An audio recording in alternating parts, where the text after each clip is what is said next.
तृतीय पाद।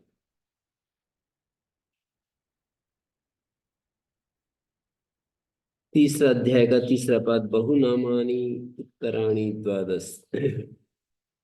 आगे बहुनाम है 12। बहुकस्मात् प्रभवति इति सता। प्रभवति एतद् बहुभ्यो दीयमानं बहु एव बहुभ्यो दातुं शक्यते नाल्पम्। समर्थ है, बहु इसलिए होता है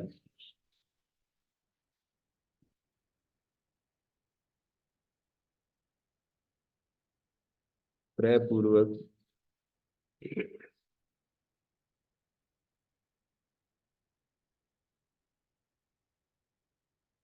प्रभवती समर्थ है तो इसे बहु कहते हैं।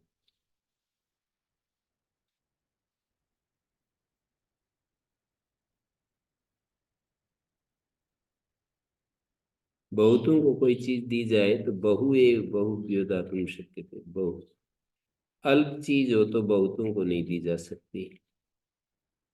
बहुत हो तभी बहुतों को दी जा सकती है।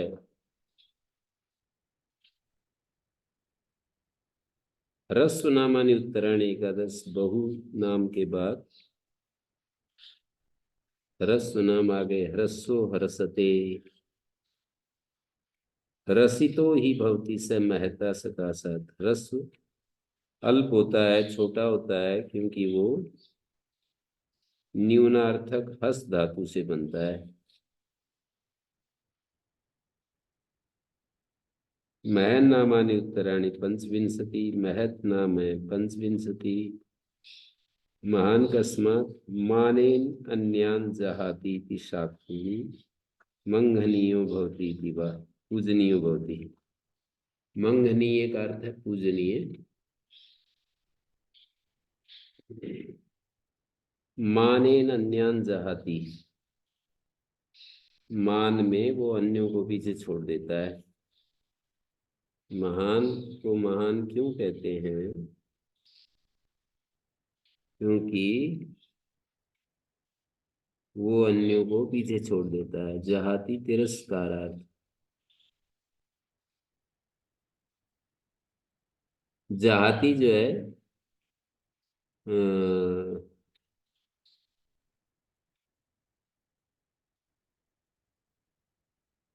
मान से औरों को छोड़ देता है, इसलिए महान होता है। अर्थात सबसे अधिक मानवान होता है, सबसे अधिक सम्माननीय होता है, इसलिए उसको महान कहते हैं।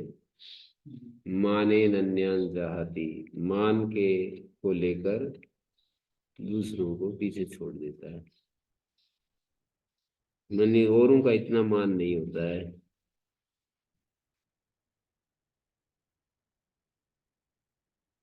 तत्र ववक्षिथ विवक्षसे इतेते वक्तेर्वा बहतेर्वा साभ्यासात्। तो महत नाम के इस समुदाय में ववक्षित और विवक्ष से ये दोनों वच धातु या वह धातु से वित्त करके बनते हैं। वच धातु या वह धातु से बनते हैं। तो ये विवक्ष ववक्षित विवक्ष से इति वक्तेर्वा बहतेर्वा साभ्यासात्। वच धातु अभ्यास सहित होगी, वह धातु अभ्यास सहित होगी, तो उससे ये रूप बनेंगे। अभ्यास माने दुर्वचन होने के बाद। ववक्षित विवक्ष से। गृह नामानि उत्तराणि द्वाविंशति। गृह नाम है आगे द्वाविंशति। गृहाकस्मात् गृह्णन्ति इति सताम।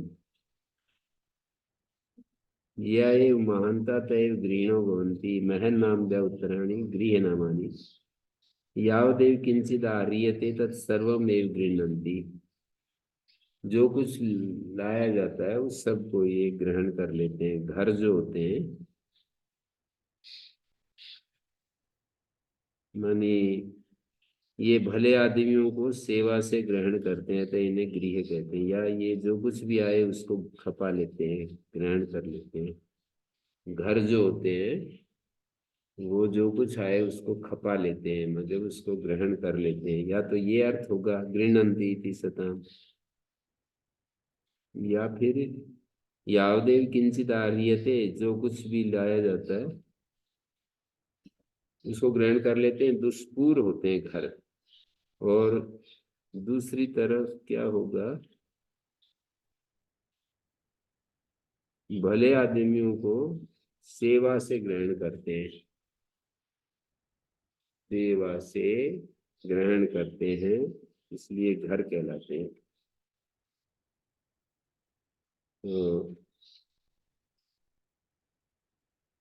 गृह्यनामानि उत्तराणि द्वाविंशति, गृहाकस्मात् गृह्णन्ति इति सताम्। या एव मह क्या कह दिया, गृह्णन्ति इति सताम्, भले आदमियों को सेवा से ग्रहण करते हैं, सताम सज्जना नाम, गृह्णन्ति सज्जनों को अपनी सेवा से ग्रहण करते हैं। सज्जन पुरुष होते हैं ना, उनको ये घर ग्रहण करते हैं सेवा के माध्यम से। परिचरण कर्मण उत्तरे धातु 10, परिचरण कर्म अर्थ, कर्म मानी अर्थ, परिचरणार्थक अगले 10 धातुएं हैं। मुख नामानि उत्तराणि विंशति,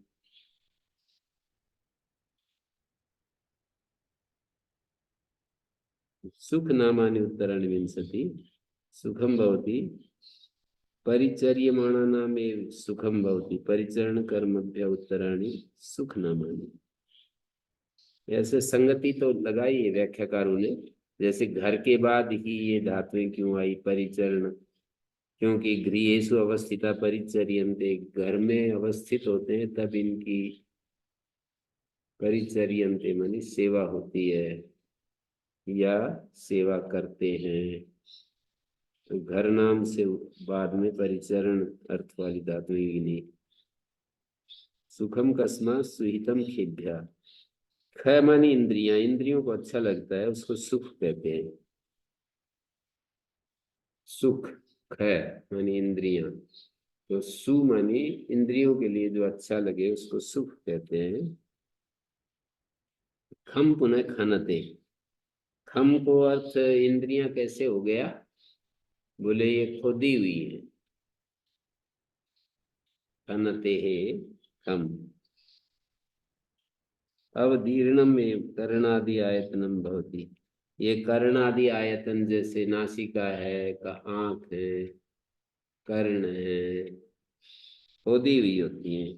यह सब अवधारणार्थ है, खनु अवधारणे, कर्णादि इंद्रियों के स्थान खुदे हुए होते हैं, इसलिए खा कहलाते हैं। रूप नामानि उत्तराणि षोडश, जो सुखी हैं वे प्राय रूपवान होते हैं, सुख नाम से बाद में रखे रूपम। रूप को रूप क्यों कहते हैं, बोले रोजते अच्छा लगता है, सुंदर लगे चमके, उसको रूप कहते हैं। प्रशस्य नामानि उत्तराणि 10, जो रूपवान है वो प्रशस्य होते हैं। तो प्रशस्य नाम जो है, प्रज्ञा नामानि उत्तराणि एकादश, प्रज्ञा नाम 11, प्रज्ञा नाम।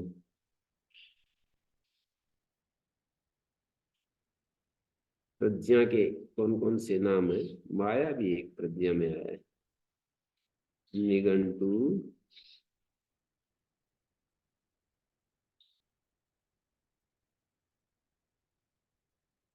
तीसरा अध्याय चल रहा है।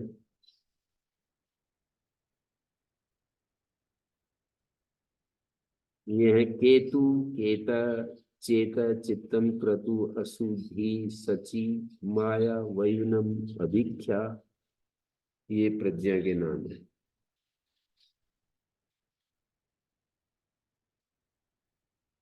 माया भी एक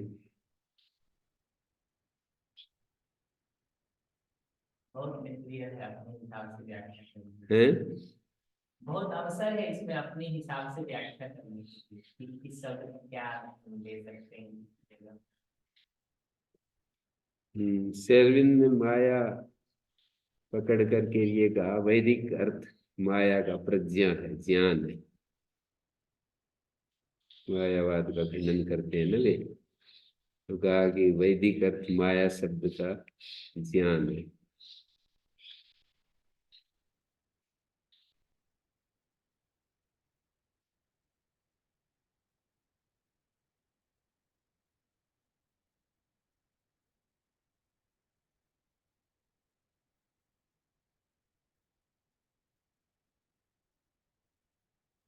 बहुत श्री अरविंद भी एक वैदिक ऋषि की तरह दिखाई देते हैं मेरे को। बहुत ज्यादा सीरियस रहते हैं, हमेशा गंभीर शांत। इतना प्रपंच खड़ा कर दिया और इतना ज्यादा कैसे अपना रास्ता निकाला बिल्कुल एकदम से, मतलब अपनी प्रकृति को पकड़ करके। और वो जो है ना हमारे एक मंत्री जी हैं भारत सरकार में, वो कहें यदि हमारी पात्रता होती है तो अनुकूल व्यक्ति मिल ही जाते हैं। तो माता जी अनुकूल व्यक्ति मिल गई, उनको सारा कहा कि आप बस एकांत में रहो और एकांत से ही आप सब कुछ कर डालेंगे, मैं देखती हूँ बाकी सब। यदि हम पात्र होते हैं तो अनुकूल परिस्थितियां, अनुकूल व्यक्ति अपने आप इकट्ठे हो जाते हैं। और माता जी ऐसा नहीं है, माता जी जो है लौकिक स्तर पर खड़ी है। श्री अरविंद कहते हैं कि बिल्कुल एक ही धरातल पर है हम, चेतना के एक ही धरातल पर है। रोज जो है वो लिखते थे सावित्री महाकाव्य, और सुबह सुबह सुनाते थे माता जी को। जो रात को लिखते थे वो सुबह सुनाते थे। एकांत बिल्कुल शांत रूम है, उनको ऐसे बैठे हैं। अभी भी वो चित्र उन्होंने रखा हुआ है। हमें तो दिखाते नहीं, पर वो किसी सामान्य व्यक्ति को नहीं दिखाते, पर विशेष व्यक्ति जाते हैं। तो स्वामी रामदेव जी को मैं एक बार ले गया था, तो फिर उनको सारे सब जगह जहाँ जहाँ भी मतलब जो बिल्कुल ही स्थान बंद है ना, उनको भी खोल दिया उनके लिए। तो श्री अरविंद एक ऐसा वो रूम में बैठे हुए हैं, मेज के ऊपर बस ऐसे स्थिर एकदम, पेन हाथ में है और ऐसे उसके ऊपर। तो माता जी को भी वही चीजें अगले अगले दिन आती रहती थी। जितना सुना दिया उससे आगे जो अगले दिन आएगा वही उनको भी चेतना में आ जाती थी। तो माता जी इसलिए इस काव्य को बहुत ही ज्यादा पसंद करती थी। और कोई पूछता है कि माता जी मैं पुस्तक में क्या पढूं, मेरे को सलाह दीजिए, तो फिर कहती सावित्री का अध्ययन करो। और सावित्री का अध्ययन बस केवल शांत मन से बस उसको गुनगुनाओ, पढ़ते जाओ बस। सावित्री जब तुम पात्र होगे, सावित्री अपने आप ही प्रकट हो जाएगी, उद्घाटित हो जाएगी। ऐसे सलाह देती थी मतलब। उस परंपरा में बहुत ज्यादा वेद जैसे मानते हैं सावित्री माँ काव्य को।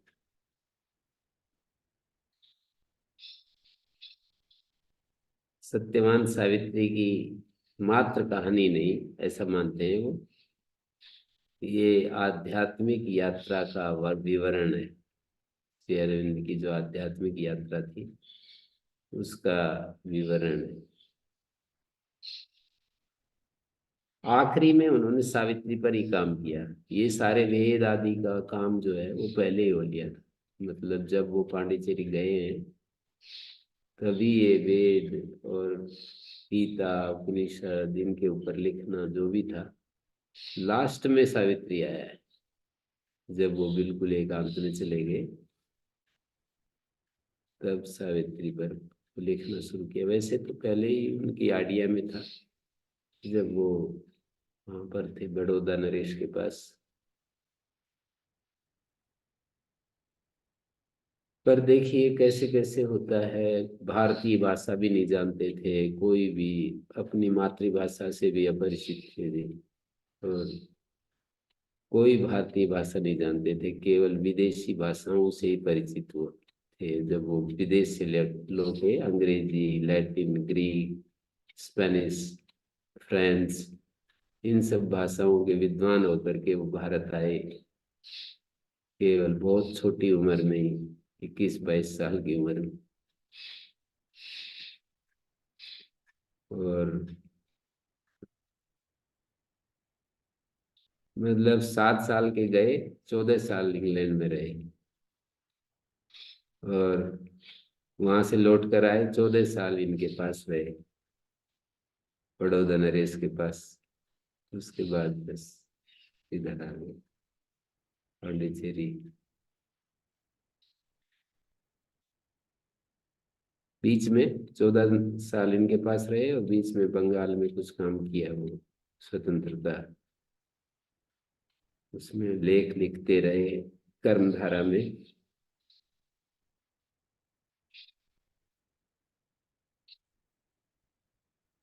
इतना गंभीर। माता जी को उनके पति ने बताया कि हम एक भारत में किसी उससे योगी से मिल करके आए हैं। वो जा करके बताया, तो उन्होंने कहा चलो अगले, चलो हम भी चलेंगे फिर देखने के लिए। तो वो अपने पति के साथ आई, और 1 साल के लिए यहाँ पर रहने के लिए ऐसा विचार करके किराए पर मकान ले करके वो रहने लगी। और सारे साधकों के लिए हर रविवार को भोजन बना कर ले जाती थी अपने हाथ से, जो 5-7 लोग रहते थे शहर में। तो उसकी घटना ये बताई जाती है कि जिस जिस दिन वो पहली बार मिली शेरविंद से, कुछ बात नहीं, 1 घंटे तक ऐसे शांत उनके सामने बैठी रही, और शेरविंद भी ऐसे बैठे रहे, कुछ बात नहीं हुई। और फिर जाकर के उन्होंने अपनी डायरी में लिखा, पिछले पिछले दिन की घटना लिखी, कल हम जिनसे मिले हैं उन एक की उपस्थिति ही सारे डूबते हुए समस्त संसार को बचाने के लिए पर्याप्त है। ऐसे उन्होंने ये उनके प्रति भाव प्रकट किए। धीरे धीरे उन्होंने थोड़ा संबंध हो गया, तो उन्होंने कहा कि आप कोई पत्रिका चलाइए, हम आपकी मदद करेंगे। श्री अरविंद को प्रेरणा दी।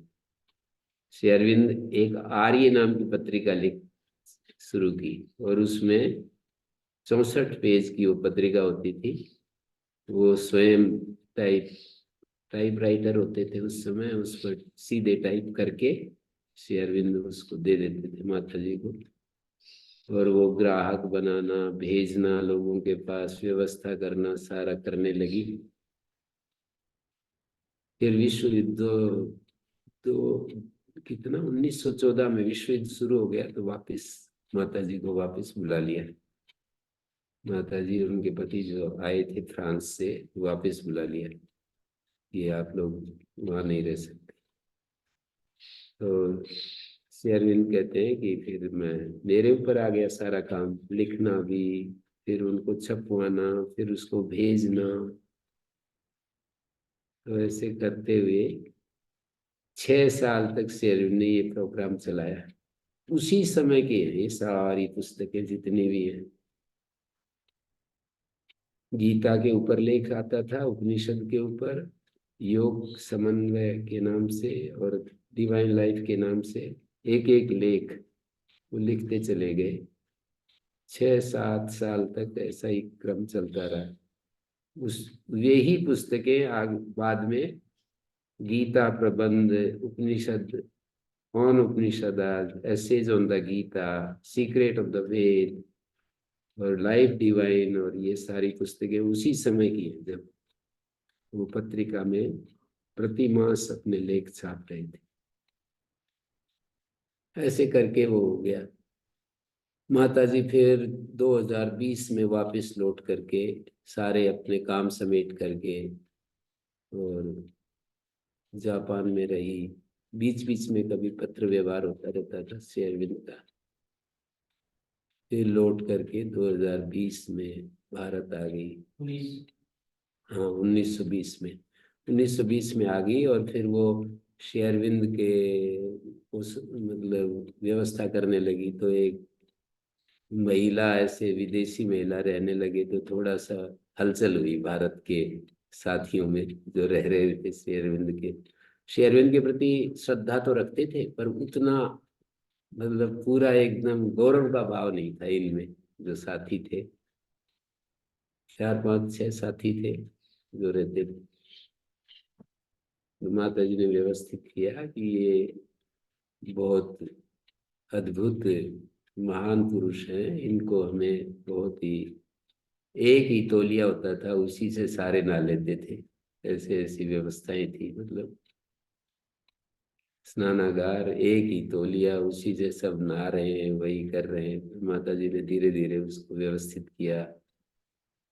फिर 5 6 साल में, 6 साल में उन्होंने इतना अपना वो, श्री अरविंद ने भी समझ लिया कि ये तो अद्भुत है।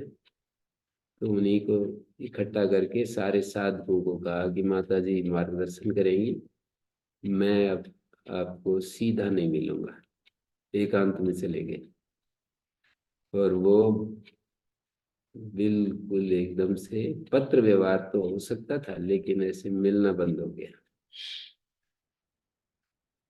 और माता जी साधकों के बीच में रहने लगी, उनको मार्गदर्शन, उनको व्यवस्था, उनको सब चीजें उपलब्ध कराना। बाल्यकाल में माता जी का कोई सपना था? बाल्यकाल का मतलब जब वो 5 6 साल की थी, तब ऐसे सोचती थी, मैं कोई ऐसी एक दुनिया चाहती हूँ, ऐसी दुनिया बसाऊंगी जिसमें सब लोग भगवान के लिए काम करें, उनको अपने व्यक्तिगत जीवन की कोई चिंता ना हो। ऐसा सपना लेती थी। तो जीवन के विकास क्रम में वो चलती गई। फिर वो चित्रकला, पेंटिंग में जाती थी सीखने के लिए। तो वहाँ किसी युवक के साथ शादी हो गई, एक बच्चा भी हो गया। फिर 1.5 साल के बालक को छोड़कर अपनी माँ के पास योग सीखने के लिए कहीं दूसरे देश में चली गई। फिर वो वहाँ से सीखती रही। बड़ा मतलब अद्भुत सिद्धियां थी उनके पास। योग दर्शन की जो सिद्धियां हैं ना, बहुत सारी सिद्धियां थी। कहते हैं कि वो जिनके पास रहती थी वो ऐसे देखते थे किसी वस्तु को, और वो वस्तु अपने आप वहां से उठ करके उसके पास आ जाती। जैसे ऐसे देखते ना ऐसे वस्तु को, तो इतनी सामर्थ्य थी उनकी दृष्टि में, उनकी चेतना ऐसे आ जाती, शरीर को छोड़ करके बाहर निकल जाते थे। और माता जी को भी वो सिद्धियां प्राप्त करवा दी उन्होंने। शरीर पड़ा हुआ है, उसको संभाले रखते थे, और माता जी बाहर चली जाती थी। ऐसे जो है ना, बहुत सिद्धि संपन्न थी, बहुत ज्यादा उनको मतलब। तो मैं ये कहता हूँ कि श्री अरविंद अपनी उस स्थिति में पहुंच गए तो अपने आप उनको एक एक कितने बड़े बड़े बड़े विद्वान, बड़े बड़े साधक, सामान्य भी जरूरत पड़ती है वो संस्था चलाने के लिए, तो और अच्छे लोगों की भी जरूरत पड़ती है। तो माता जी के पास आकर के सब रहने लगे, कितने सैकड़ों सैकड़ों, बहुत अच्छे अच्छे। आर्य आर्य समाज के भी कई लोग पहुंचे, आचार्य अभयदेव, गुरुकुल कांगड़ी के स्नातक। मैंने कहा कि आपको वहां और यहाँ में क्या अंतर लगा? दो तीन स्नातक जीवित थे जब मैं मिला कांगड़ी गुरुकुल के। मेरे को तो समझ में नहीं आता था। एक पंडित जगन्नाथ वेदालंकार जी, उनके अनुवाद मिलते हैं, तो मैं उनसे मिला। मैंने कहा कि मेरे को तो समझ में नहीं आता, बड़ी शंकाएं होती है ऐसे, इसमें कुछ समझ में नहीं आता है। तो उनका वाक्य मुझे याद है, बोले मुझे तो कोई भी शंका नहीं होती है, सब स्पष्ट दिखाई देता है जो लिखा है। एक रविंद्र जी होते थे, वो पाकशाला का पूरा प्रबंध संभालते थे, माता जी ने उनकी ड्यूटी लगा रखी थी। तो सैकड़ों लोगों का भोजन बनता था, वो बहुत बड़ा काम था। उसको सुव्यवस्थित ढंग से स्वच्छता के साथ करना, माता जी बहुत ज्यादा स्वच्छता प्रिय हैं। वहां पर सब जगह बहुत ही ज्यादा एकदम क्लीनलीनेस। तो वो मैंने कहा कि आप कांगड़ी गुरुकुल में रहे और यहाँ भी रहे, क्या अंतर दिखाई दिया आप? तो हंस करके बोले, पहले मैं छोटे गुरुकुल में था, अब मैं बड़े गुरुकुल में हूँ, बस इतना ही है। वो भी एक गुरुकुल था, यहाँ ये भी एक गुरु का कुल है। तो मुझे तो कोई अंतर नहीं दिखाई दे रहा। मैंने एक बच्चों को दिशा मिलती है, वो भी एक गुरुकुल का कार्य है। हम बालक थे, मैंने शरीर से बुद्धि से विषयों को पढ़ने में चाहे कितना भी हम पढ़ लिए, बालक ही चेतना के स्तर पर हम बच्चे ही थे, ऐसे उत्तर दिया उन्होंने। यहाँ आकर माता जी ने हमको संभाला, और उन्होंने बहुत सारी घटनाएं ऐसी लिखी। तो मैंने कहा कि ये आप ये सारी बातें आपने जो लिखी ऐसे ही घटी, मैंने पढ़ी थी। तो फिर वो हंसने लगे, बोले आर्य समाज के लोगों को ये पकड़ में नहीं आएगा, क्या ये सब सूक्ष्म शक्तियां कैसे काम करती हैं। आर्य समाज की परंपरा में इस तरफ ध्यान नहीं है, वो समझ में नहीं आएगा, मेरे को ऐसे बोले हंस करके। और वो, पर मैं क्या करूं? मेरे को नाक पकड़ करके जब ऐसे दिखा दिया हजारों बार, मैं क्या करूं फिर? तो वो बहुत ही माता जी के प्रिय थे। जो भी आश्रम में कुछ अच्छे काम करते हैं तो वो,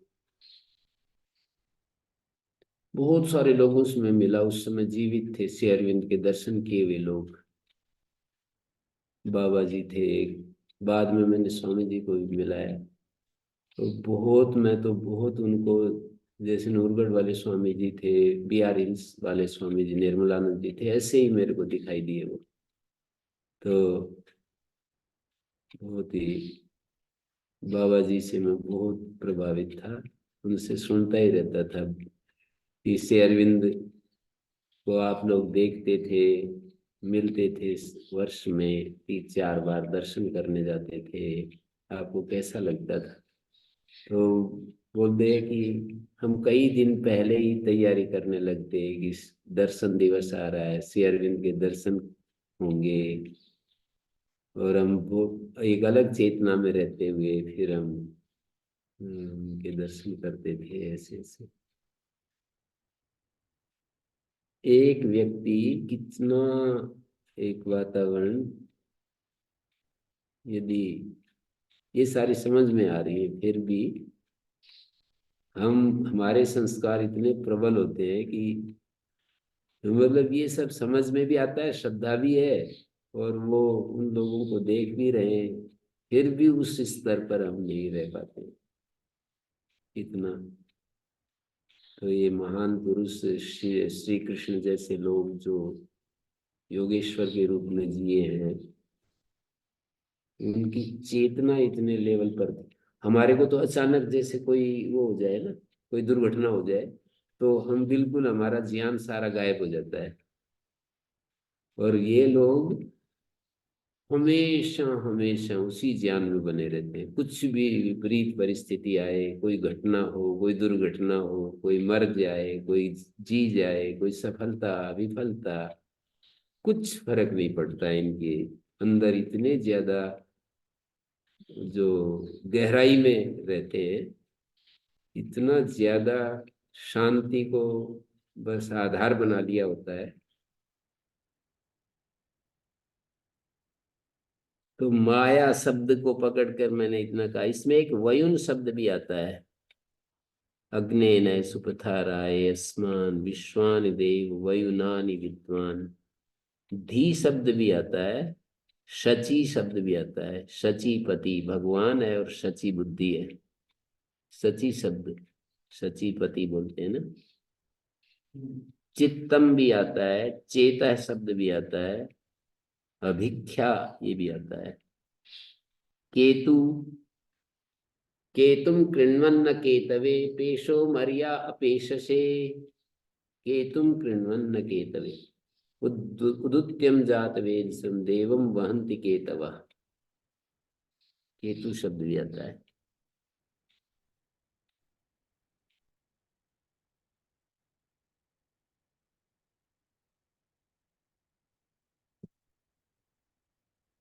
सत्य नामानि उत्तराणि षट। सत्यम कस्मात् सत्सुतायते, सज्जनों में फैलता है ये।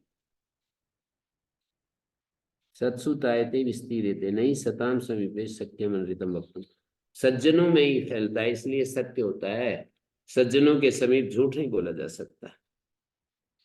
सत्प्रभवम भवति इति वा अथवा सत्प्रभवम भवति सैवी संता तैवी सत्यम वदन्ति। ये भी संता, जो संत होते हैं वो सत्य बोलते हैं। सत्प्रभव मानी सज्जनों से उसकी उत्पत्ति होती है, इसलिए सत्य कहलाता है। अष्टाउत्तराणि पदानि पश्यति कर्माणा। पश्यति अर्थ वाली धातव चिक्यत प्रभृतिनी च नामानि आमिश्राणि। कुछ नाम है और कुछ धातुएं हैं। आमिश्राणि माने मिले हुए। 8 तो नाम उत्तर पद हैं। अष्टौ नामानी 8 पद पश्यति अर्थ वाले हैं। और चायती आदि चिक्यत आदि धातु भी हैं। चिक्यत आदि कुछ आख्यात हैं, ये दोनों मिले जुले नाम पद से विपरीत कर दिए गए। आख्यात और नाम। नव उत्तराणि पदानि सर्वपद समाम्नानाय। नव उत्तराणि पदानि सर्वपद समाम्नाय सर्वम चतुर्विधम। हिकम नुकम सुकम आदि कुछ निपात और कुछ उपसर्ग मिला करके दिए गए। सर्वपद समाम्नानाय, चारों प्रकार के पदों के संग्रह के लिए।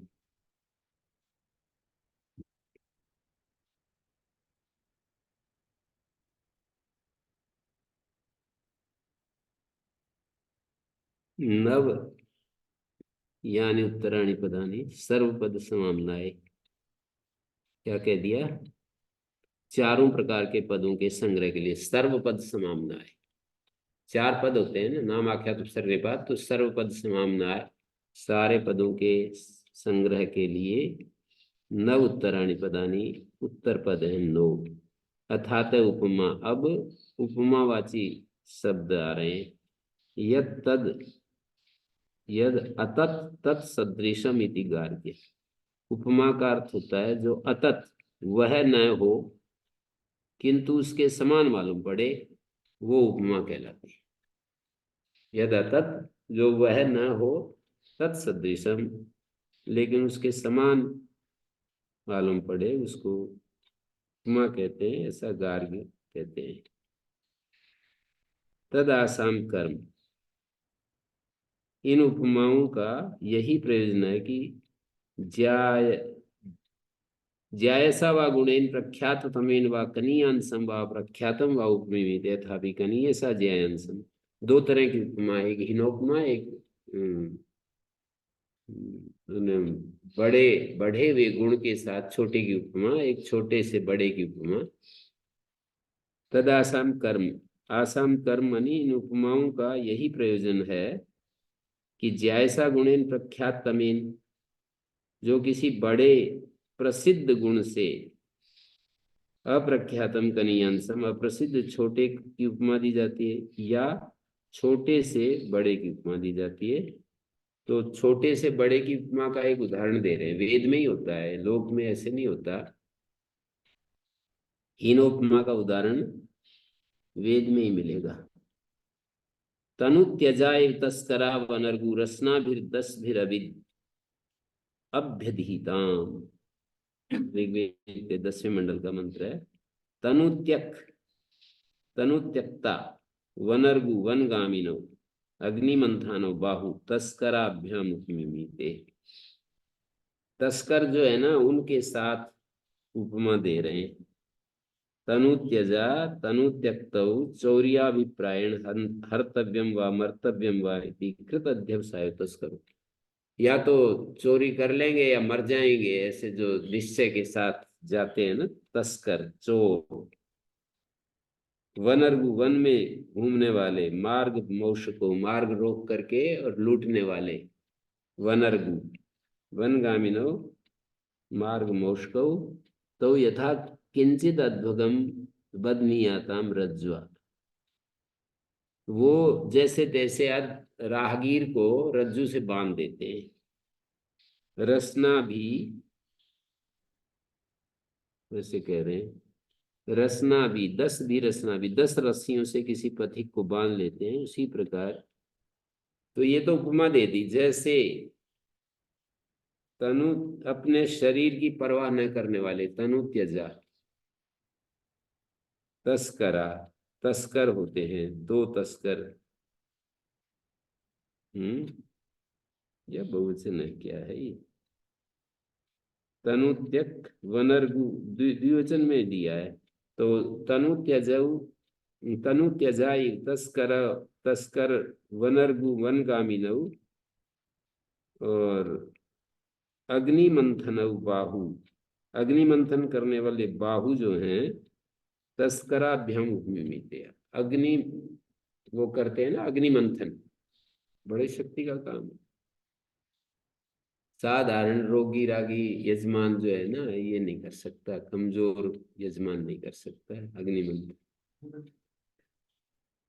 एक चौरस एक लकड़ी लेते हैं, उसको गोलाई में काटते हैं नीचे, और एक ऊपर लकड़ी खड़ी करते हैं, उसको नीचे वाला हिस्से को भी गोलाई में काटते हैं, उसको ऐसे रखते हैं अग्नि उस काष्ठ के ऊपर, और जैसे रई बिलोते हैं ना, दूध बिलोते हैं, ऐसे एक रस्सी लेते हैं, उस जो खड़ी हुई गोल लकड़ी है ना, गोल एकदम, उसको लपेटते हैं। एक तरफ पत्नी बैठती है, एक तरफ पुरुष बैठता है, और वो बड़ी जोर से ऐसे रगड़ना पड़ता है, बहुत तेजी से घर्षण होगा, फिर अग्नि जल जाएगी। ऐसे अग्नि मंथन करते हैं। तो ये कहा, मतलब जैसे अग्नि मंथन बाहु तस्कराभ्याम उपमीते, ये बाहु ऐसी है जैसे कि ये अपनी जीवन की परवाह न करने वाले, शरीर की परवाह न करने वाले वनगामी तस्कर की तरह, जैसे तस्कर अपने काम में जैसे बड़े जोर जोर शोर से लगते हैं ना, तो ऐसे ही ये बाहु जो है ना, 10 भी अभ्यधिताम, इन 10 रस्सियों से जैसे वे किसी पथिक को बांध लेते हैं, इसी तरह बाहु 10 भी रसना भी, 10 संख्या वाली रसना यहाँ उंगली का नाम होगा। एक तरफ रसना रस्सी का नाम, एक तरफ जो है अंगुली का नाम। तो 10 भी रसना भी अंगुलियों से बांध ले में, ये हमारे बाहु। तो अग्नि मंथन करने वाली 2 प्रशस्त भुजाओं को 2 अप्रशस्त तस्करों से उपमित कर दिया। अप्रशस्त है ना ये, जो तस्कर है ये तो अप्रशस्त हैं, और इधर अग्नि मंथन करने वाली 10 अंगुलियां जो हैं ये तो प्रशस्त हैं। तो अप्रशस्त के साथ प्रशस्त की उपमा दे दी।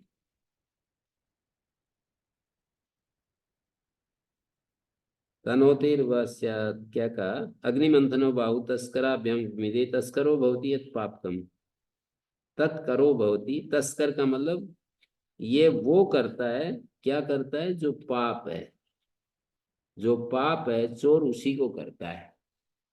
तत्करो भवति यत् पापकम इति नैरुक्ता तनोतिर्वस्यात्, या फिर तस्कर तनु विस्तारे से बनता है, संतत कर्मा भवति, लगातार चोरी के कार्य में लगा रहता है। अहोरात्र कर्मा व रात दिन, दिन रात करता रहता है। और रसना भी 10वीं अभ्यदीताम, 10 रस्सियों से किसी पथिक को जैसे बांध लेते हैं। अभ्या अभ्यधाताम ज्यायांस तत्र गुणो विप्रेता, 10 अंगुलियों से वो अग्नि को वो करते हैं, 10 अंगुलियों से बांध लेते हैं, समझ लो।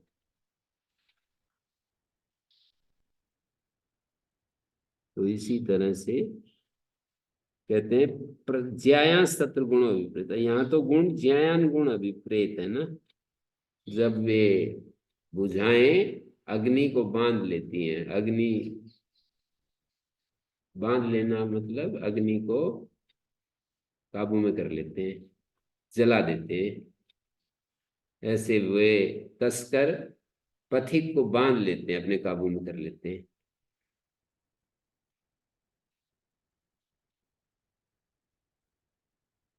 बांधना मतलब उसको आकाश बांधू, पाताल बांधू, ऐसे आर्य समाजी लोग बड़े चुटकी लेते हुए कहते, तो अपने घर को तो छप्पर टूटा पड़ा है, इसको तो बांध ले।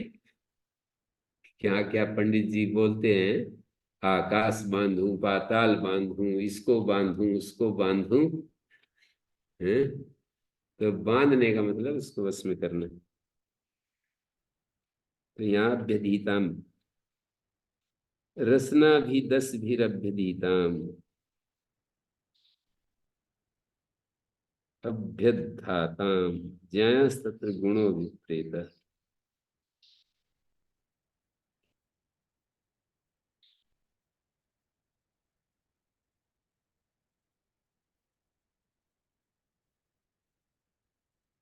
चोर अप्रशस्त हैं और बाहु प्रशस्त है ना। एक और उपमा का उदाहरण दे रहे हैं।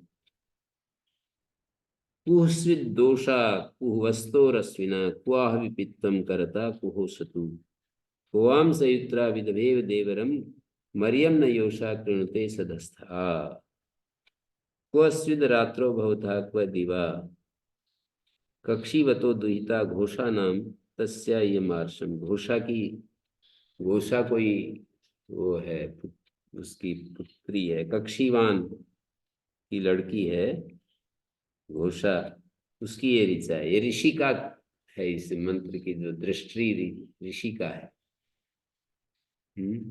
मंत्रों के, मंत्रों के दृष्टा ऋषि हैं, और कहीं कहीं ऋषि का भी है, ज्यादा नहीं है पर है जरूर। 24 बताए, हैं? 24 ऋषि का है। अच्छा, सारे वेदों में ऋषि तो बहुत ज्यादा है।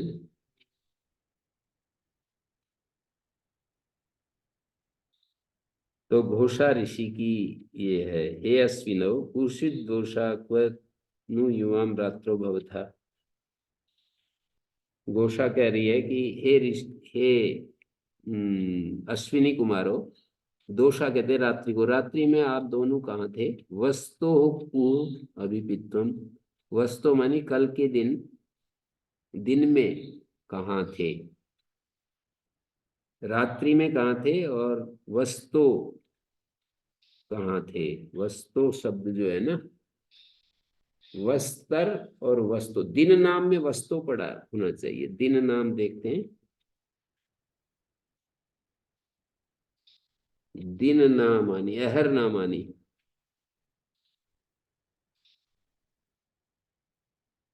अहर नामानी कहाँ मिलेगा, गृह नामानी, महर नामानी, अहर नामानी देखना पड़ेगा।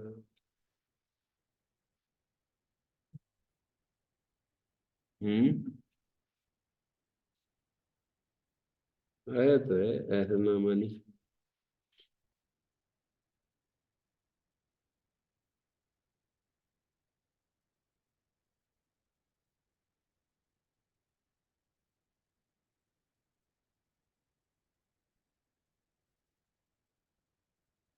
अहर नाम आप लोगों को किसी को नहीं मिल रहा?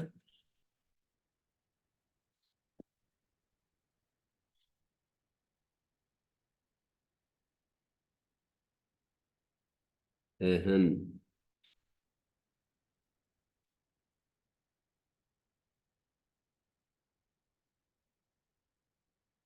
पुस्तक में आपकी है तो सही है है। नहीं? उसमें है ना निघंटु।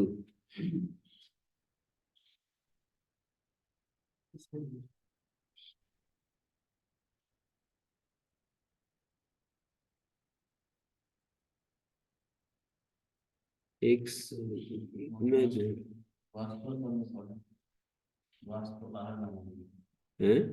आहार नाम द्वादश आहार नाम ये है ना एर नामानि उत्तराणि द्वादश अह कस्मत् उपारन्त्यस्मिन् कर्मणि।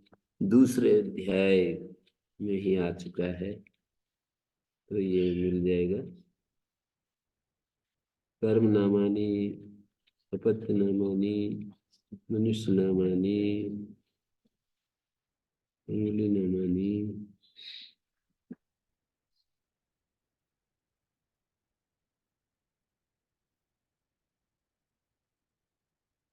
हाँ ये मिल गया ना जी। नौवें निघंटु के पहले अध्याय का 9वां खंड है। इसमें वस्तो द्यू भानु, वस्तो शब्द भी है। वासरम स्वसारी घ्रंस घर्म घृण दिनम दिवा, दिवे दिवे देवी देवी। तो वस्तो शब्द भी आया है।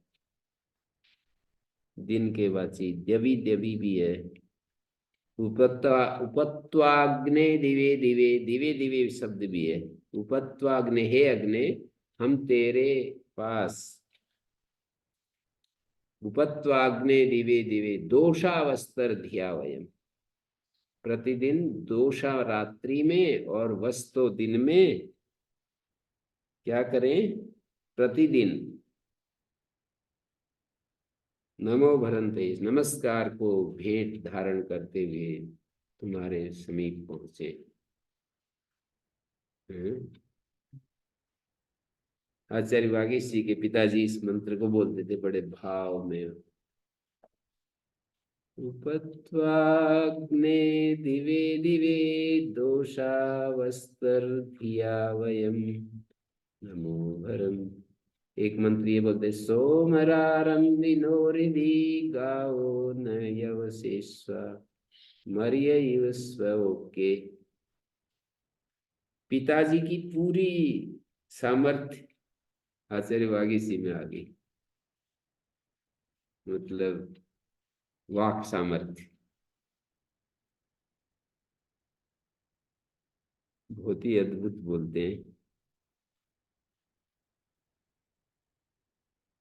तो गुरु जी इसमें एक बात ये पूछा था गुरु जी, ये फिर उसमें कुछ लोग ये मानते हैं जो स्त्री को वेद नहीं नहीं पढ़ना चाहिए, तो उसमें ये मानते हैं कि ये ऋषि का है, नहीं मानता देवी हो सकती, उनको ऋषि का अर्थ नहीं मानते, नहीं मानते ही होंगे। उसमें क्या तर्क है? मतलब पता नहीं क्या है, परंपरा में कोई चीज घुल मिल गई, विपरीत चीज आ गई। उनका बहुत ही ज्यादा फोकस इस बात में है कि वेद के शुद्धतम रूप का जो उच्चारण शब्द जो राशि है ना वो शुद्ध होनी चाहिए। और उनके अलग काम है, उनको समय मिलता नहीं है। ये मतलब तर्क सभी लोग अपने अपने ढंग के जुटा लेते हैं। ये मतलब कुछ लोग अब वो देवदत्त पाटिल जी की देवी जी है ना, इनके माता जी, प्रियव्रत की माता जी, वो शंकराचार्यों से काफी परंपरा में थोड़ी ढील बरतने के लिए कुछ कुछ ऐसी सूत्र छोड़ती रहती है, करती रहती है कुछ कुछ। मतलब हमारे बच्चियों को आप सुनिए तो वो सुनते नहीं, पर किसी दूसरे की ड्यूटी लगा देते हैं कि चलो वो शंकराचार्य तो नहीं बैठते है, क्या करें। बिमली जी क्या करते हैं कि आदमी कितना भी ज्ञानवान हो जाए कुछ अज्ञान तो बच ही जाता है। मतलब कितना भी ज्ञानवान हो जाए कुछ कहीं ना कहीं थोड़ा अज्ञान तो बच ही जाता है, क्या करें। पर जो शिष्य हैं वो तो गुरु को इस रूप में देख नहीं सकते ना, उनकी तो प्रकृति ऐसी होती है कि वो उसको पूर्ण रूप में देखें तभी कुछ ग्रहण कर पाएंगे। उसी में कमी देखने लगे तो यूं कहेंगे ये भी ऐसे ही है जैसे हम हैं। तो बस फिर क्या लेंगे फिर।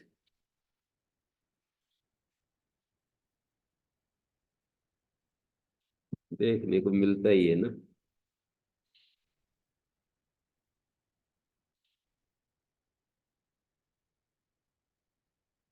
बात कभी चला ही नहीं मैंने गुरु जी के सामने, क्योंकि ये ऋषिकाएं वेद की मिलती हैं और उधर स्त्री शूद्रो नादि आताम ये भी सुनाई पड़ता है। ये तो वेद का वाक्य नहीं है, स्त्री शूद्र नारी। नहीं चलता है ना वाक्य, हम्म। वेद वाक्य नहीं है पर ये सुनाई पड़ता रहता है ना परंपरा में। मनु महाराज की भाई लोगों ने पढ़ा ली। है मनु महाराज ने कहा होगा इसलिए हमको नहीं पढ़ा ली। नहीं नहीं नहीं, मनु महाराज ने तो नहीं कहा। संस्कार द्विज द्विज उच्यते कहा। सेलेक्टिव बात है सेलेक्टिव बात है। मनु महाराज ने सब में क्लियर है, आप बच्चे को कहते हैं हटा देंगे एक अलग बात है। खुलासन में सबके हाथ में है कि कौन सा ठीक है और कौन नहीं। नहीं पार्टी नहीं है, संक्षिप्त संक्षिप्त और संक्षिप्त तो होने की बात नहीं। प्रक्षिप्त की बात है, आपका प्रक्षिप्त बात प्रक्षिप्त की बात। देखिए फिर से मनुस्मृति।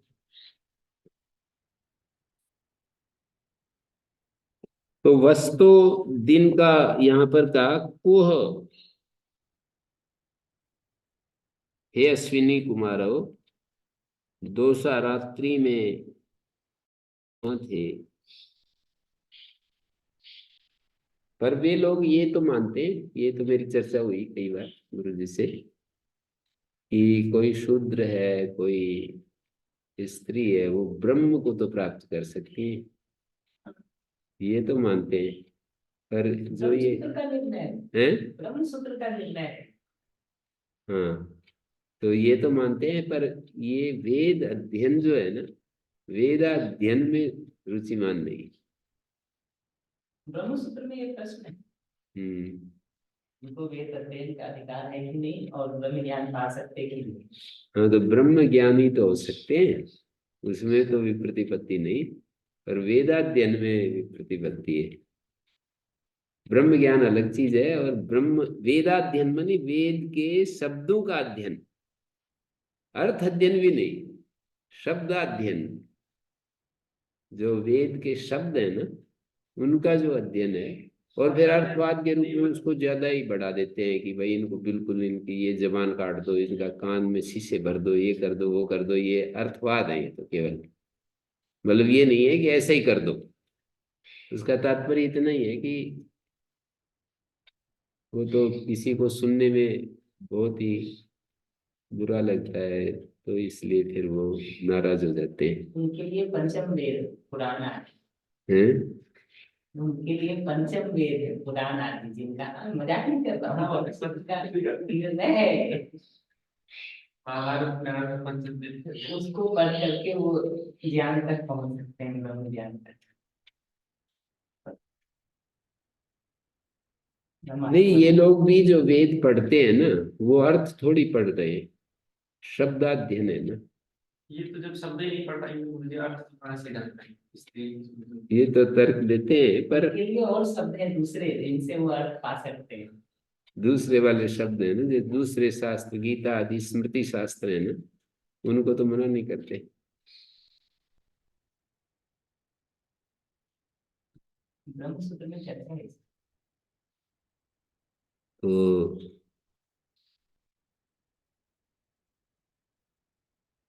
आप दोनों कहाँ थे? वस्तु दिन में कहाँ थे? अभिपित्वम अभिप्राप्ति, भोजन आदि की प्राप्ति कुह करता कहाँ करते रहे हो? अभिपित्वम माने अभिप्राप्ति। कुह उषतु कहाँ निवास करते रहे हो? विधवा देवरम, जैसे विधवा स्त्री देवर को योषा मरियम इव, और प्रत्येक स्त्री निज पुरुष को उसी प्रकार कह युवाम सयुत्रा, शयन के समान आसन में आक्रीणते। विधवा देवरम इव, ये जो है ना, किसी पति स्त्री का पति मर जाए तो फिर देवर के साथ शादी की परंपरा चलती है ना, तो विधवा जैसे देवरम इव, योषा मरियम इव, और कोई स्त्री जो है मरियम इव, किसी विवाहित पुरुष को कह कितने किसने युवाम तुम दोनों को सयुत्रा शयन स्थान में समान स्थान में आकृणते साथी किया है। कह युवाम, किसने, युवाम मानी तुम दोनों अश्विनी कुमारों को, सयुत्रा शयन स्थान में, शयना सयुत्रा सदस्ते समान आसन में साथी किया है। तो यहाँ पर क्या उपमा हो गई?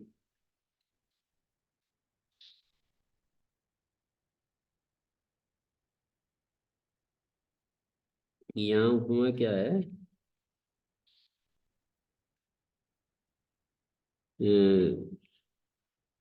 कुशिदोषा कुवस्तोरश्विना कु, हे अश्विनौ, ये संबोधन है।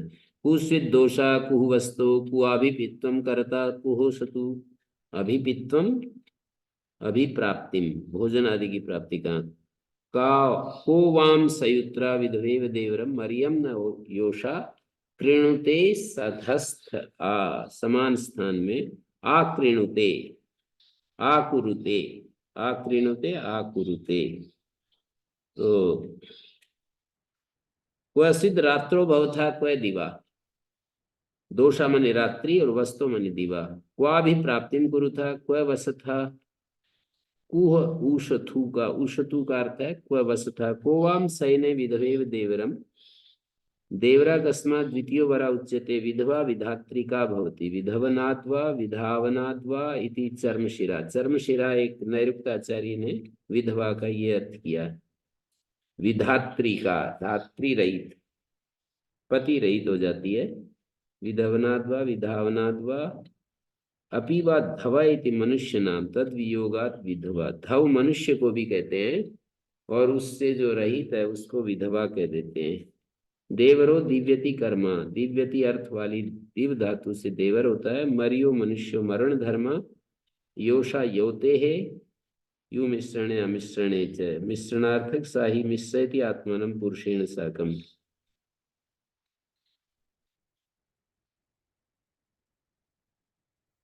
विधवा को विधावनात्वा मानी भर्तुर अभावात अनिरुध्यमाना यत्र तत्र विधावती,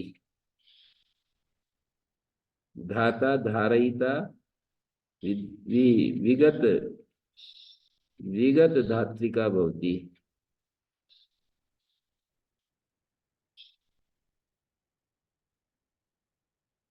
तो इस ऋचा में देवरेण तनीयसा ज्यायांसौ अश्विनौ भूमिमीते, विधवया से यजमाना, ये यहाँ पर देखने की बात है। देवर कनियान है और अश्विनी कुमार तो जो है बहुत बड़ी चीज है। ज्यायांसौ अश्विनौ भूमिमीते और विधवया से यजमाना।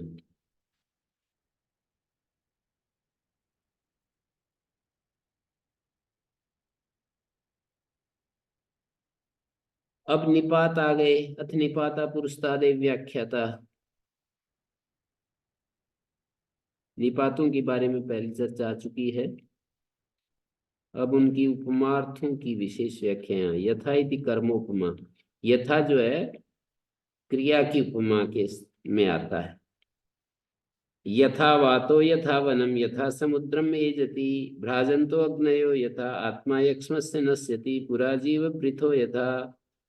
यहाँ ये उदाहरण में दिया है, हे गर्भ यथा वात जैसे वायु चलती है, यथा वनम जैसे पेड़ हिलता है, यथा समुद्र समुद्र तरंगित होता है, इसी प्रकार तू जरायु के साथ हिलता हुआ बाहर आ जा। जरायु के साथ यथा भ्राजंत अग्नया जैसे प्रदीप्त अग्नया वस्तु स्वरूप को दर्शाती है। प्रदीप्त अग्नय भ्राजंत अग्नय वस्तु स्वरूप को दर्शा, कैसे कैसी विचित्र ये व्यवस्था है ना। अभी गाय जैसे प्रसव होता है तो अंदर अंदर रहता है और एक समय में बाहर आ जाता है, हैं? देखे तो बहुत बड़ी घटना है, कैसे तो उसका निर्माण हो जाता है, कैसे क्या हो जाता है। भक्त लोग ईश्वर को अपना इस सब चीजों का करता धरता स्वीकार करेंगे, और जो मतलब जो ज्ञानी लोग हैं वो क्या कह देंगे, कुदरत के नियम कह देंगे, कुदरत में ये नियम काम कर रहे हैं। आत्मा की उपस्थिति में, आत्मा की उपस्थिति मात्र बस, सांख्याचार्य ऐसे कहेंगे कि आत्मा की उपस्थिति मात्र है, प्रकृति ही सब कुछ कर रही है। जैसे वो क्या शब्द है, कैटलिस्ट जैसे उपस्थिति मात्र से दूसरे में कुछ परिवर्तन घटित हो जाते हैं, ऐसे आत्मा के उपस्थित होने मात्र से प्रकृति में ये स्वतः सारी क्रियाएं हो जाती हैं।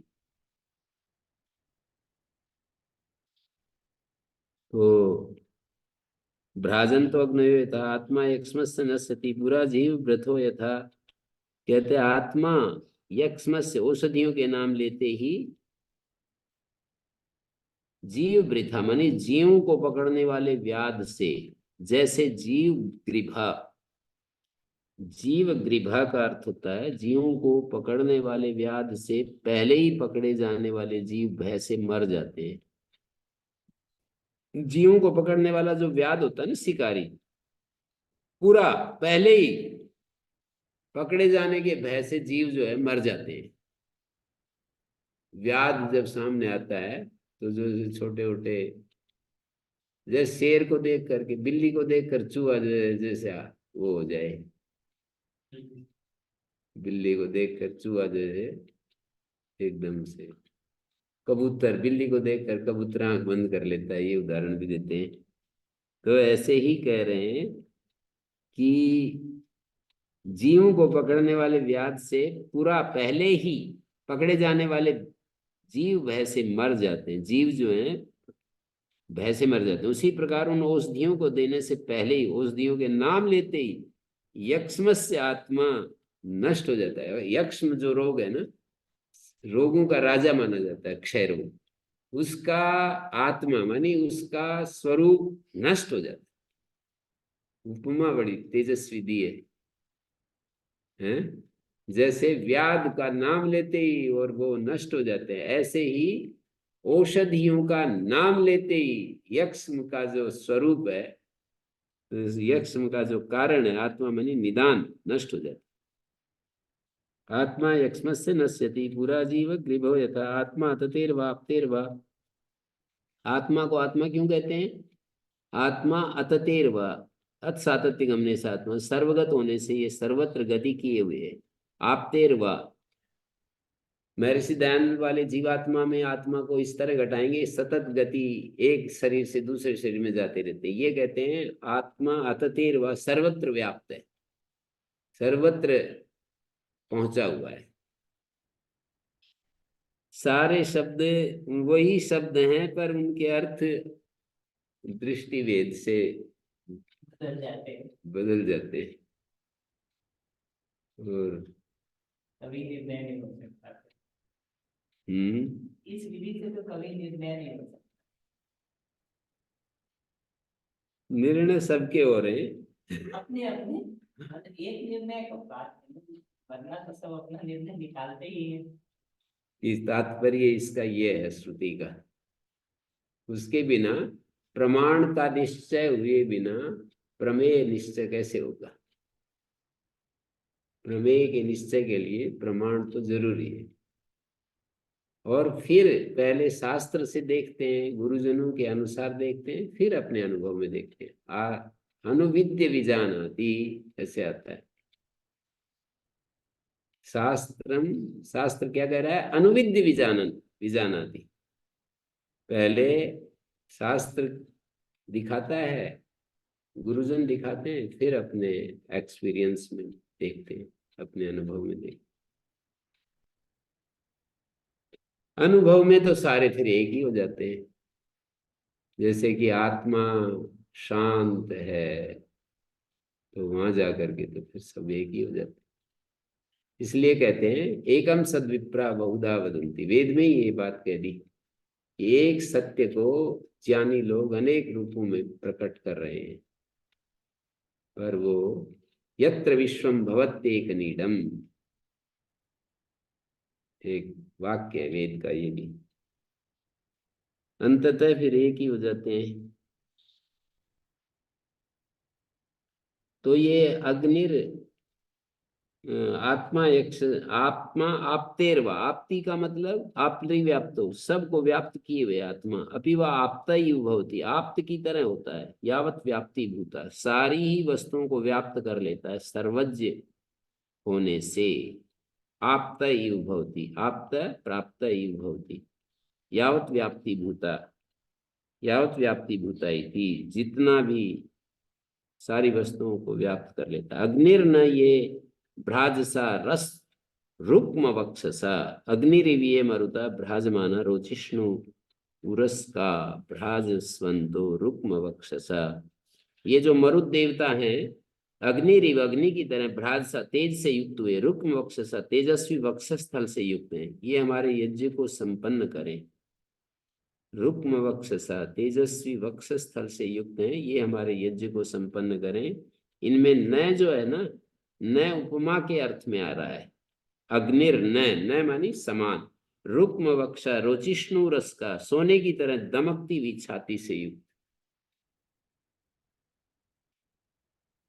रुक्म वक्ष रोचिष्णु रस का, सोने की तरह दमकती हुई छाती से युक्त। ये भी हीन उपमा है? हीन उपमा का उदाहरण। हीन उपमा तो क्या, अग्नि के समान कह रहे हैं ना, हीन उपमा तो नहीं, अग्नि की उपमा दे रहे हैं ना। ये तो ये दिखा रहे हैं निपात में नए शब्द का अर्थ उपमा, यथा शब्द का अर्थ उपमा। हीन उपमा तो पहले जा चुकी है। अथ निपाता प्रकरण चल पड़ा। चतुरश्चित ददमाना विभियादा निधातो न दुरुक्ता स्पृहयेत्।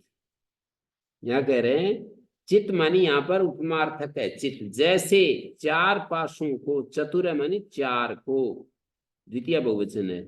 ददमाना धारण की वे जुआरी, अनिधा तो जब तक पासा फेंक नहीं देता तब तक दूसरा आदमी डरता रहता है, क्या होगा, धड़कता रहता है, धड़कता रहता है, अनिधा तो तब तक उससे विभिया डरता रहता है। उसी प्रकार दुरुक्ताय न स्पृहे, दुर्वचन को न चाहे, उससे उसी प्रकार डरता रहे। यहाँ उपमार्थ में चित्त आया है। दुरुक्ताय न, दुर्वचन से डरता रहे, क्योंकि वाणी मेरी कभी ऐसी दूसरे में क्षोभ पैदा कर दे, ऐसी वाणी मैं ना बोलूं।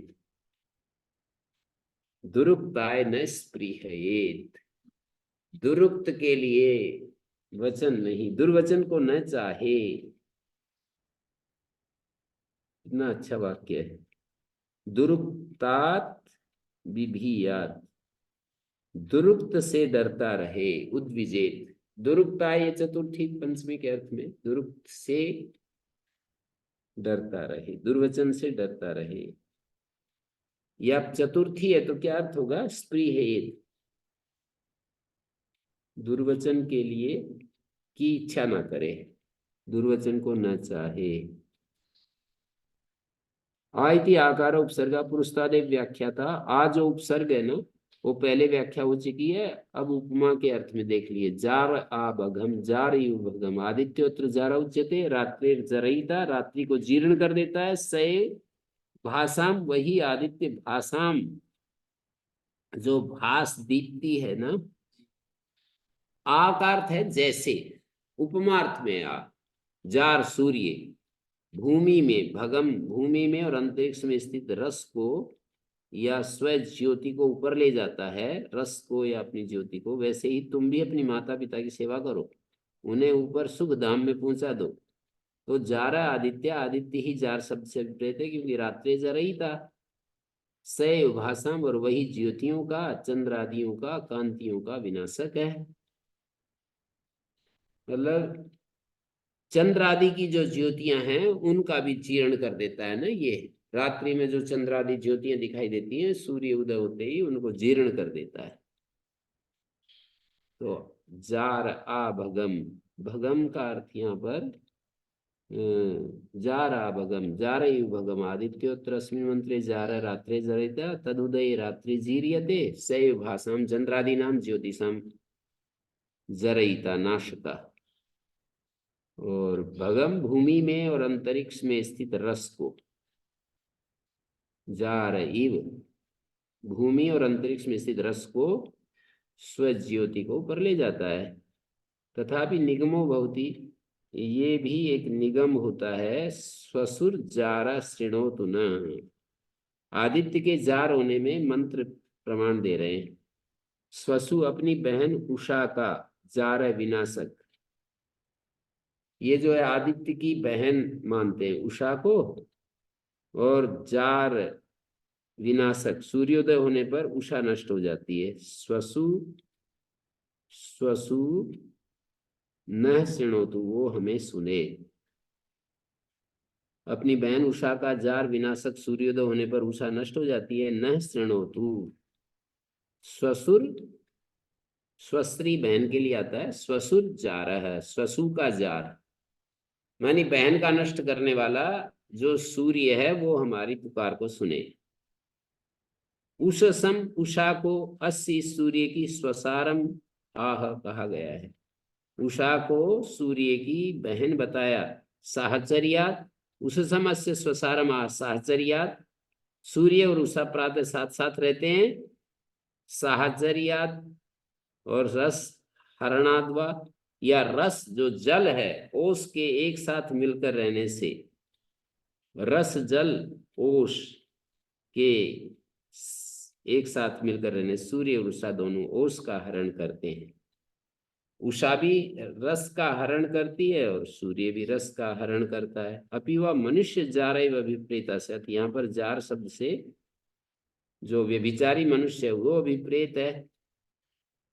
तथा भजते, सेवनार्थक भज धातु से निष्पन्न होने से भग धातु नहीं, भग शब्द भी इसीलिए स्त्री भगा तथा स्यात् भजते है।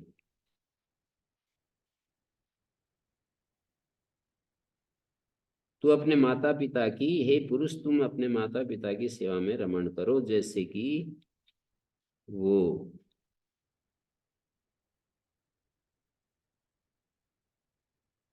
जैसे कि कोई व्यक्ति व्यभिचारी स्त्री में आसक्त रहता है ना, ऐसे तुम, ये तो हीनोपमा होगी।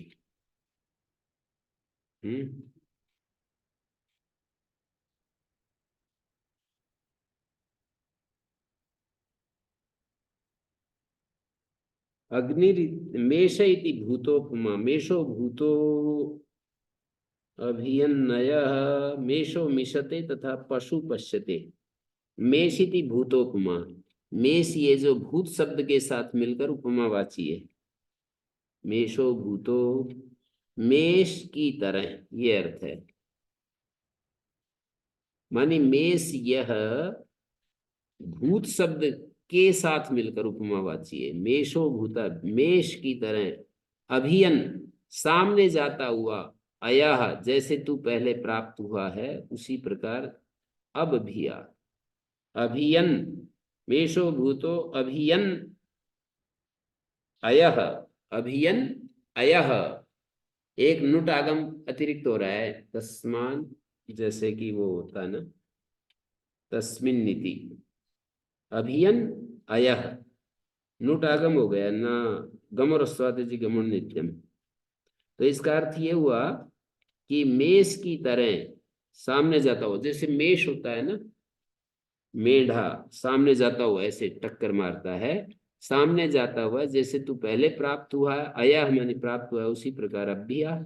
मेषा मिशते दर्शनार्थक, मिस धातु से मेष बनता है क्योंकि मेढा अपने पोषक को देखता रहता है। और उसी तरह पशु पस धातु से बनता है, वो भी पशु भी केवल देखता है, अपनी बुद्धि से रहित है, केवल देखना मात्र है, बुद्धि से रहित है। इसलिए अग्नि रीति रूपोपमा, अग्नि रीति रूपोपमा, हिरण्य का रूप हिरण्य संदृक, अपान नपात सेदु हिरण्य वर्ण, हिरण्य वर्ण शिवस्य रूपम, ये रूपोपमा है। अग्नि ये है रूप की उपमा है, अग्नि के लिए रूप की उपमा आती है। उदाहरणार्थ मंत्र है हिरण्य रूपा, सुवर्ण की तरह तेजस्वी, हिरण्य संदृक सुवर्ण की तरह दिखने वाली, और हिरण्य वर्ण सोने की तरह रंग वाली, अपान नपात से वह अग्नि, अपान नपात मानी अग्नि।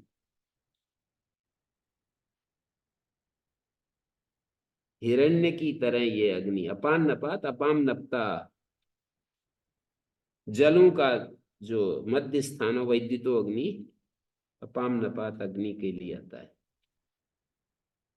था इति च तम प्रत्न था, पूर्व था, विश्व था, इम था, तो यहाँ पर था उपमार्थ में है।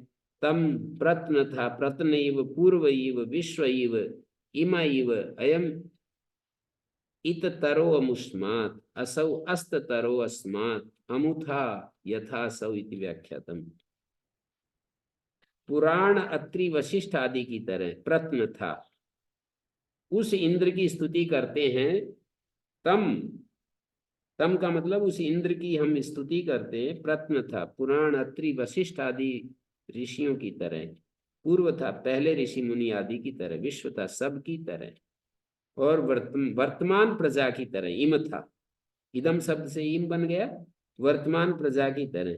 अयम अमुस्मात, इदम शब्द अमुस्मात अदस से समीप तर के लिए प्रयुक्त होता है, मतलब अदस शब्द थोड़ा दूर के लिए और इदम शब्द समीप के लिए। असौ अयम एत तरो अमुस्मात, अयम ये शब्द अमुस्मात एततर समीपतर एततर, असौ अस्मात् अस्ततर, असौ अस्ततरो अस्मात्, इदम शब्द से दूर फेंका हुआ दूरवर्ती के लिए प्रयुक्त होता है। असौ मानी अदस, अस्मात् इदम शब्द से दूर फेंका हुआ दूरवर्ती के लिए प्रयुक्त होता है, अर्थात क्रम से इदम और अदस समीपवर्ती और दूरवर्ती के लिए आते हैं। जैसे पास बैठे हुए को यह और दूर जाते हुए को वह से बोलते हैं, तो क्रम से इदम और अदस समीपवर्ती और दूरवर्ती के लिए बोलते हैं ना। जैसे कहते हैं वैराग्य क्या चीज है, नित्यानित्य वस्तु विवेक, और वैराग्य के इह अमूत्र फल भोग विराग, तो इदम शब्द इह के लिए, अमूत्र माने स्वर्गलोक के लिए, इह अमूत्र फल भोग विराग है, यहाँ भी सुख नहीं चाहिए, स्वर्ग का सुख भी नहीं चाहिए, तब वैराग्य कहा जाएगा।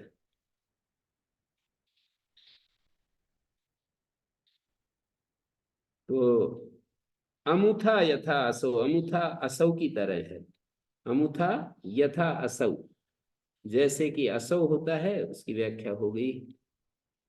वदिति सिद्धोपमा, ब्राह्मणवत वृषलवत, ये जो वत है ये सिद्धोपमा है, ब्राह्मणवत वृषलवत, ब्राह्मणाई वृषलाई, वृषलो वृषशीलो भवति वृषाशीलो वा, वृषल जो है नीच मनुष्य, वृषशील बैल के स्वभाव वाला होता है, अज्ञानी होता है वृषल, और वृषाशील अथवा जो धर्म के अशील स्वभाव का नहीं होता है। वृष मानी धर्म, धर्म के स्वभाव वाला नहीं होता है, अशील। और उपमावाची वत के लिए उदाहरण रूप में मंत्र ये है। ठीक आ गया ये। वदिति सिद्धोपमा, सिद्धोपमा मानी वेद में प्रसिद्ध उपमा है, लोक और वेद, सिद्धोपमा। लोक और वेद में वत का प्रयोग होता है उपमा के लिए। ब्राह्मणवत, वृषलवत, ब्राह्मणाइव, वृषलाइव। वृषलो वृषशीलो भवति या वृष अशीलो भवति। वृषलः वृषशीलो भवति, वृष का अर्थ बैल लगेगा जब वृषशीला कहेंगे, और वृष अशीलो भवति वहां धर्म लगेगा कि धर्म, वृष माने धर्म के अशील स्वभाव का नहीं होता है ये। और वत जो है ये मंत्र है, प्रिय प्रिय वेदवत अत्रिवत जात वेदो विरूपवत अंगिरस्वत महिव्रत प्रस्कण्वस्य श्रुधि हवम। हे जात वेद विद्वान, जाते जाते विद्यते महिव्रत, महान व्रत वाले, महान कर्म करने वाले। व्रत नाम कर्म का भी होता है। हे विद्वान, हे महान कर्म करने वाले, प्रस्कण्वस्य हवम श्रुधि, मुझ कण्व पुत्र के, प्रस्कण्व का मतलब है कण्व का पुत्र, प्र जब लगा देते हैं तो उससे आगे बढ़ा हुआ पुत्र के लिया जाएगा। मुझ कण्व पुत्र के निवेदन को सुनो। प्रिय मेधवत, प्रिय मेध की तरह सुनो, अत्रि की तरह सुनो, विरूप की तरह सुनो, ये नाम है ऋषियों के, अंगिरा की तरह। जैसे तुमने प्रिय मेध आदि अन्य ऋषियों की बात सुनी है, जात वेद महिव्रत को कह रहे संबोधन करके, तो जैसे प्रिय मेध, जैसे तुमने प्रिय मेध आदि अन्य ऋषियों की बात, उसी प्रकार मेरे निवेदन को भी सुन लो। प्रस्कण्व का अर्थ कण्व का पुत्र है। प्रस्कण्व कण्वस्य पुत्र, कण्व प्रभवो वा, कण्व से पहले प्र रखने से कण्व प्रभव अर्थ हो जाता है। प्राग्र में जैसे, जैसे यथा प्राग्रम, जैसे अग्र से पहले प्र रख दिया तो अग्र प्रभव अर्थ हो जाता है। अग्र से उत्पन्न जो है प्राग्र। प्रस्कण्व में सुट निपातन है, प्र के बाद कण्व के बीच में जो स दिखाई दे रहा है। अर्चिसी भृगु संबभूव, अर्चियों में भृगु पैदा होता है। ज्वाला में भृगु, तप की ज्वाला में भृगु का जन्म, तप की ज्वाला में। भृगु भृज्यमानो न देहे, भृगु जो है भृज्यमान, भृगु का अर्थ शरीर में भुना हुआ, न देहे, देह में नहीं, देह भाव से ऊपर उठ गया है। भृगुर भृज्यमान न देह, देह में नहीं रहता वो। क्या अर्थ किया इसका? भृगुर भृज्यमानो न देहे, भृगु, इन्होंने तो हिंदी अनुवाद ऐसे किया, भृगु भृज्यमानो न देहे। भृगु जो है भृज्यमान होता है, भुना हुआ न हो, ज्वाला में उत्पन्न होकर भी उसका शरीर भुना नहीं था। या यूं कहते हैं भृगु भृज्यमान, इसने भून दिया है अपने शरीर। तेजस्वी है, हैं? महान तेजस्वी, हाँ, भृज्यमान का। भृज्यमान न देहे मानी